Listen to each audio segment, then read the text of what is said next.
Gaston. Is there any guy in town half as manly? He's perfect, a pure paragon. I mean, he's slick, quick, thick. He bites, hits, and his wits. And just watch this guy expectorate. He is especially good at that. And don't even get me started on his genius room decor skills. There's just one little insignificant flaw, like forcing a girl to marry you against her will. But come on, look at that specimen. He's intimidating. His voice actor is not intimidating. Want to learn more about him? Great, let's find out.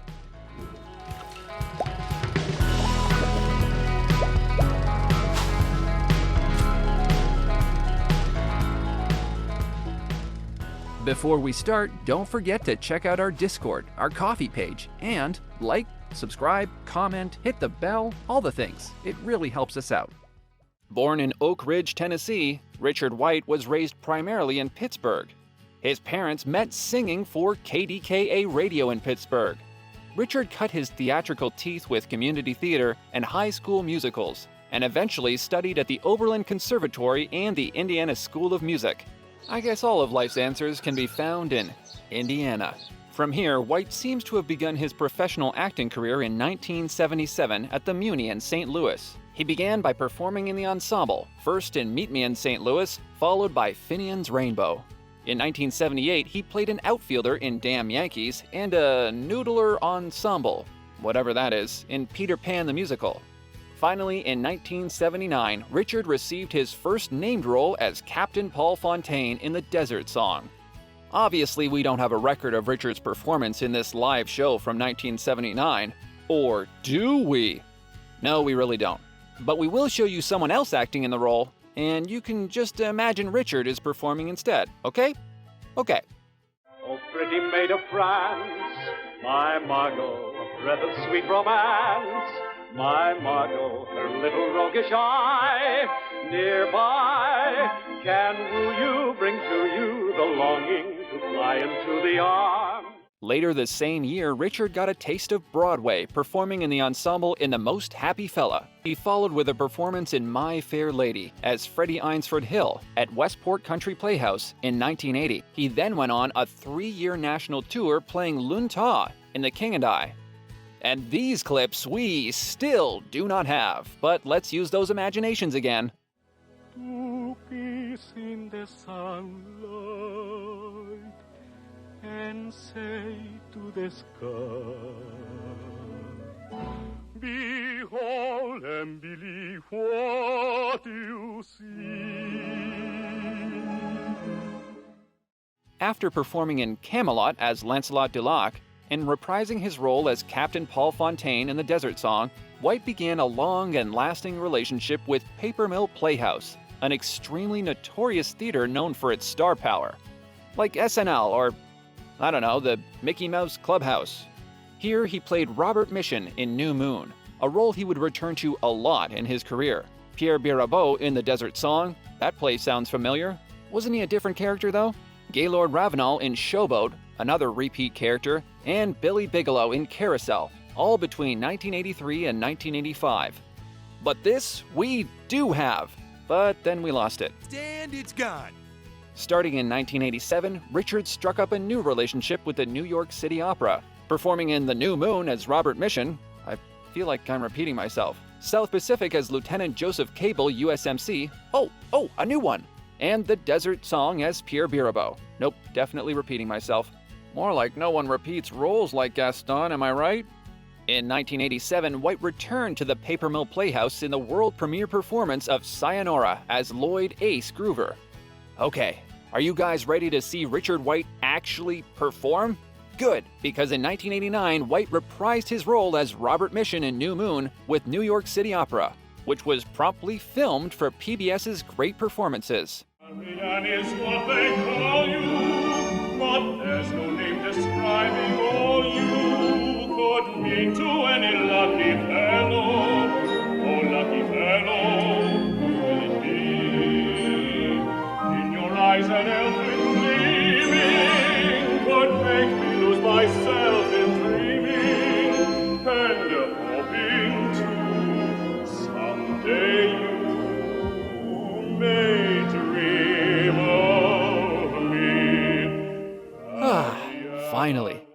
Later that year, he reprised yet another role as Gaylord Ravenel in Showboat for Paper Mill Playhouse, which was also filmed for PBS's Great Performances. Who cares if my boat goes upstream, or if the gale bids me go with the river's flow?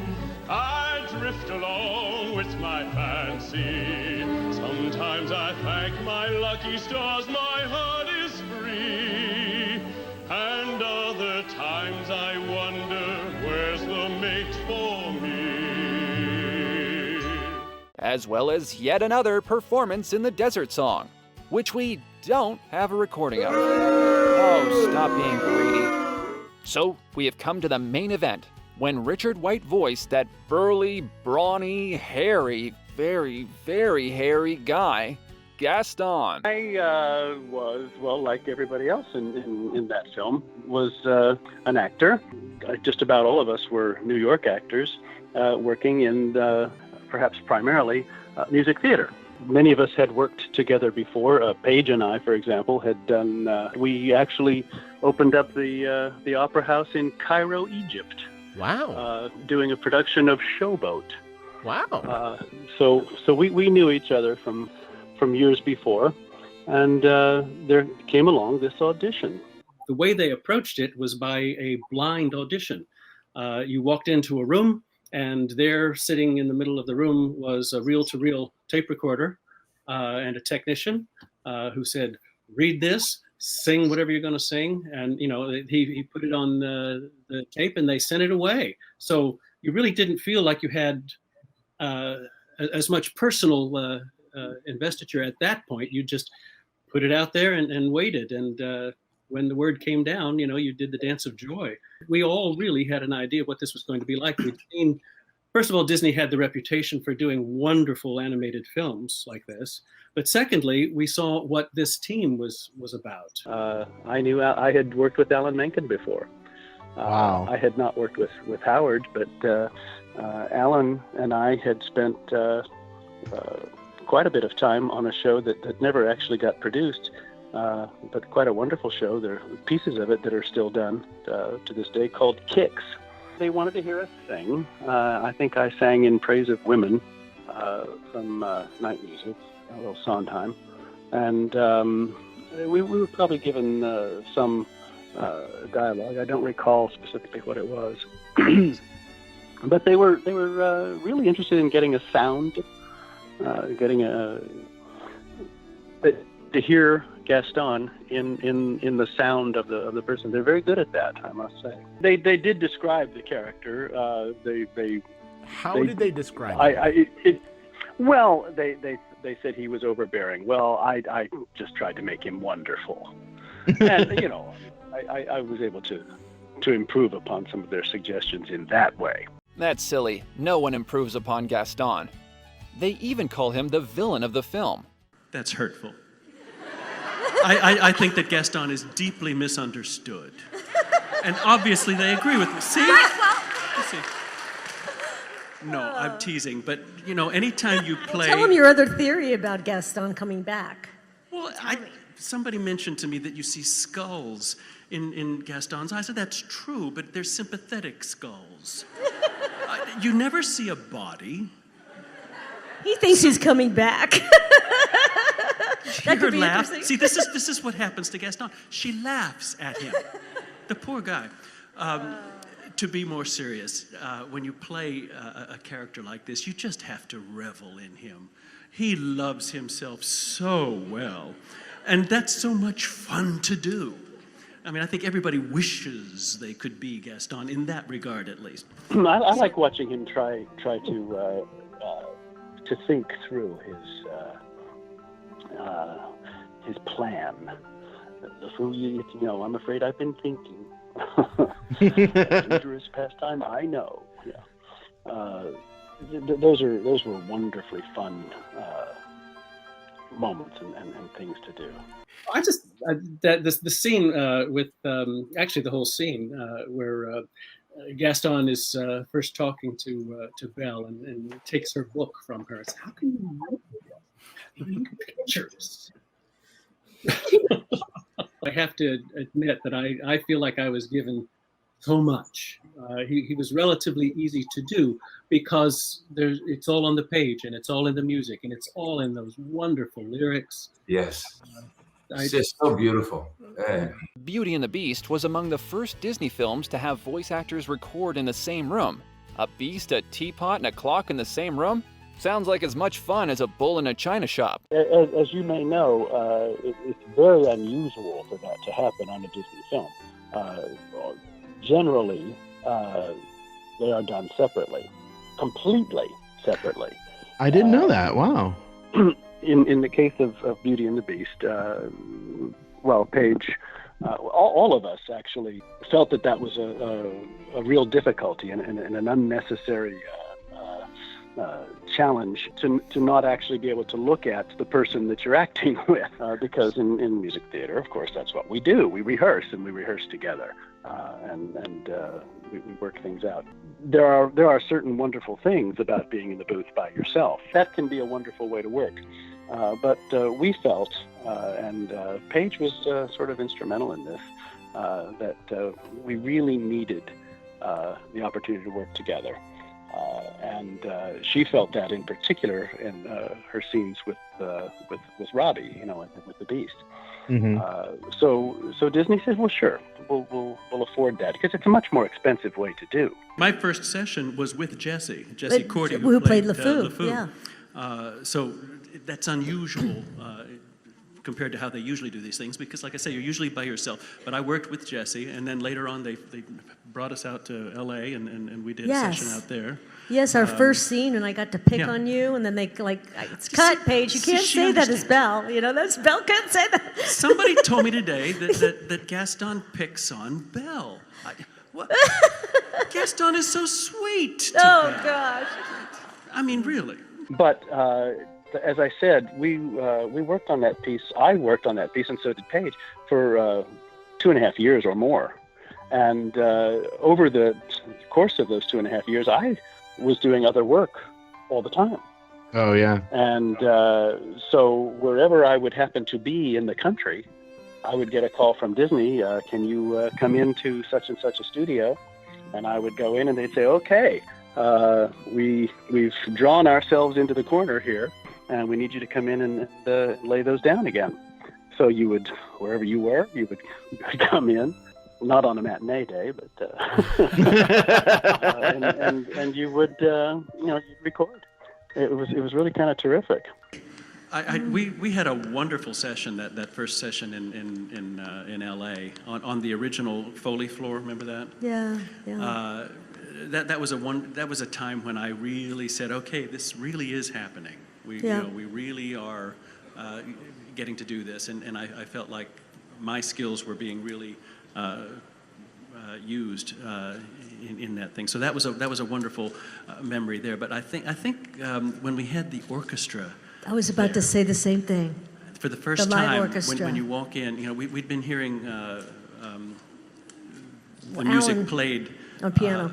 On the piano before that, and we'd heard Howard sing it, and we'd learned it, and we were singing it. But when we finally got the orchestra in there for the first time and heard all of those colors, see, we're talking almost 100-piece orchestra. Yeah, it's sort of like when Dorothy first lands in Oz and everything is suddenly in color.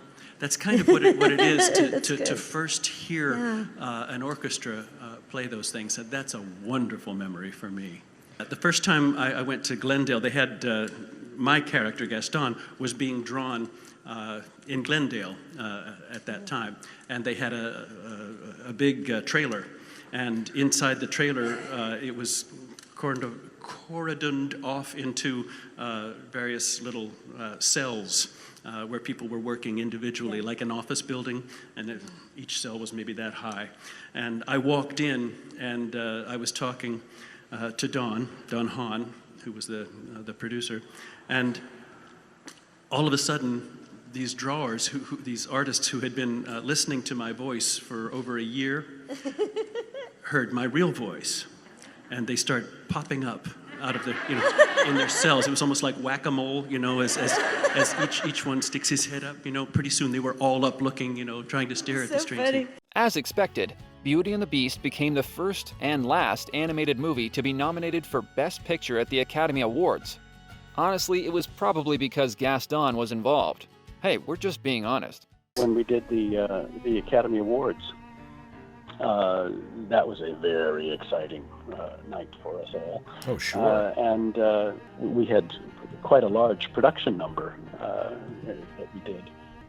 There was a lot of talk that night that surprised us. It was the first film ever to have been nominated for Best Feature Film. And it will be, by the way, the only one, because there is now a separate category. So no animated feature film will again be nominated for Best Picture. But we were, and that was a very big deal, and we were very excited. But there was also a lot of nervousness, I guess you'd say. Some might say jealousy or whatever, but resentment in any case. From some people who felt, wait a minute, what about the movies that had actors in them? And we heard that a number of times that evening. It was a little bit disconcerting to some of us. And Angela stood up to introduce us and said that, introduced us by name as some of the finest actors that she had ever had the pleasure of working with. No doubt. That's awesome. That was, she really stood up, and we really we were very pleased and proud to be so introduced by her. It was wonderful. Right from the moment when I met her, saw her, I said she's gorgeous, and I fell. Here in town there's only she who is beautiful as me, so I'm making plans to woo and marry Belle. In 1990, while he was still recording Gaston, he performed in Camelot, Mame, and, you guessed it, The Desert Song. Dude just loves this desert song, you can't get enough. But this was all in preparation for a shot at a leading role. This would be The Phantom, whose world premiere was in 1991. Where in the world, in the vast open world, is a voice that can sing? Every note building high, letting free, letting fly like a bird taking wing. Where in the world, if it can be, where is she? The Phantom ended up making its way to the Paper Mill Playhouse in 1993, where it was performed for 2 months. White continued his relationship with the theater, performing in The Merry Widow as Count Danilo Danilovich and Gigi as Gaston Le Shy. This all sounds very French to me. In the 2000s, White, who was probably basking in royalties from Beauty and the Beast, at least we hope, seems to have slowed down and used his profession as an excuse to travel the country. He reprised his role as the Phantom in San Jose, performed Emile Debec from South Pacific in Pittsburgh and Washington, D.C., Jonathan Brewster from Arsenic and Old Lace in Pennsylvania, King Arthur from Camelot in Illinois, Richard Henry Lee from 1776 in Indiana and Connecticut, Bering Jackson from Mame in Washington, Horace Vandergelder from Hello Dolly in South Carolina, and back to New York to perform as Phil Arkin in Milk and Honey.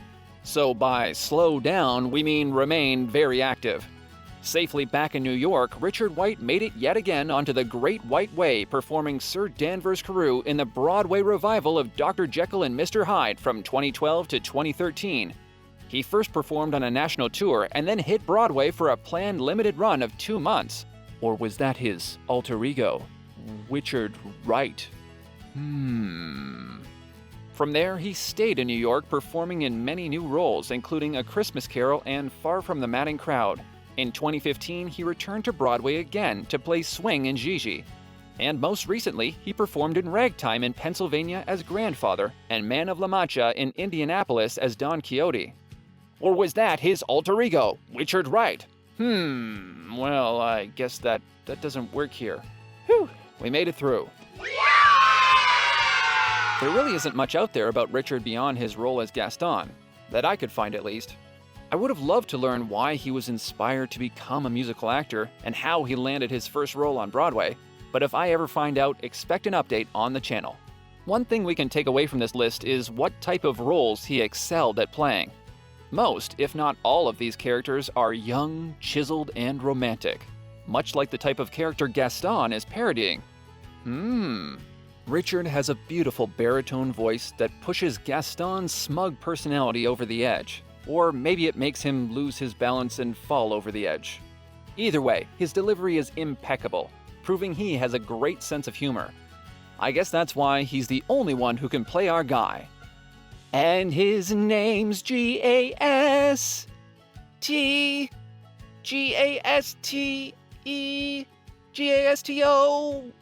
Oh, you know what I mean.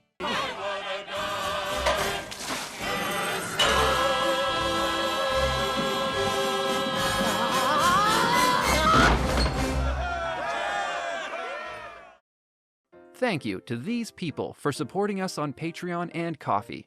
And if you want to make sure this channel sticks around, you can check out our Ko-fi link in the description. Every bit helps.